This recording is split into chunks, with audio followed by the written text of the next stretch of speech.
So Dr. Bell, the name sound familiar? Bell, Alexander Graham Bell, descendant of Alexander Graham Bell. And he, in the disclosure material, is one of the only a couple people who aren't named name, rank, and serial number. And I will tell you now, first time I've ever shared this, why he's not named. He shared information very important. And if you want to know where the problem is, go find a mirror and look in it right now. But Dr. Bell, when he was discussing this, also would then tell me about these electronic systems that he was put through in MKUltra, where he had experiences that were transdimensional in consciousness, he thought were real, with beings and civilizations that were horrific, horrible.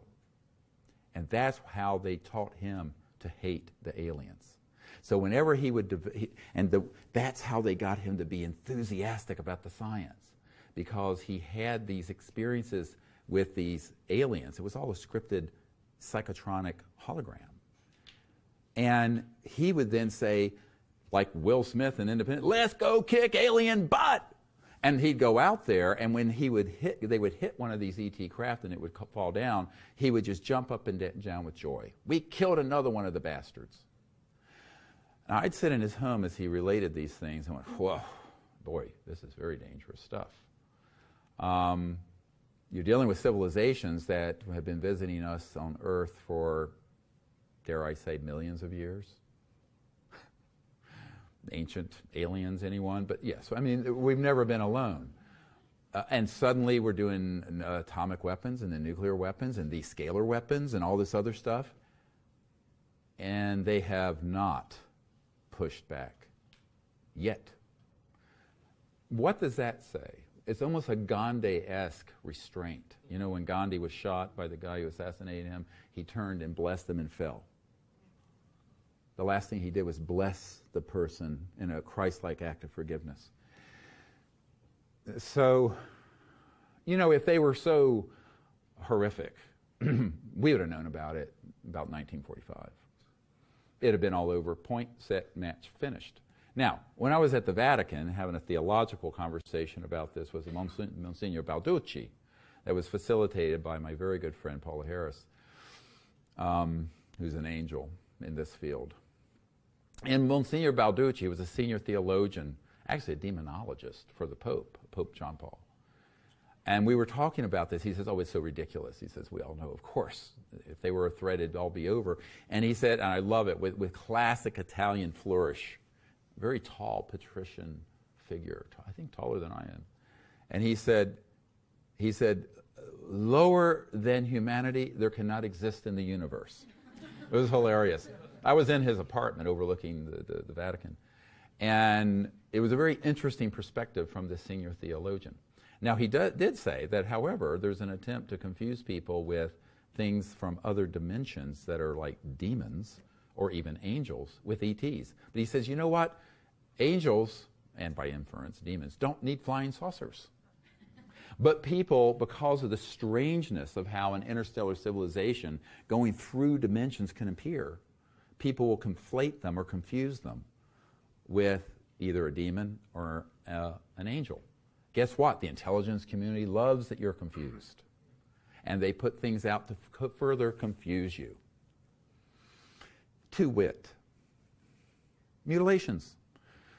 Okay, there's a man, Denver, very eminent medical doctor, fellow physician, hematologist, oncologist named Dr. John Altshuler. His uncle was the great General Jimmy Doolittle of World War II, who was sent over to the European theater during World War II by FDR to look into Foo Fighters.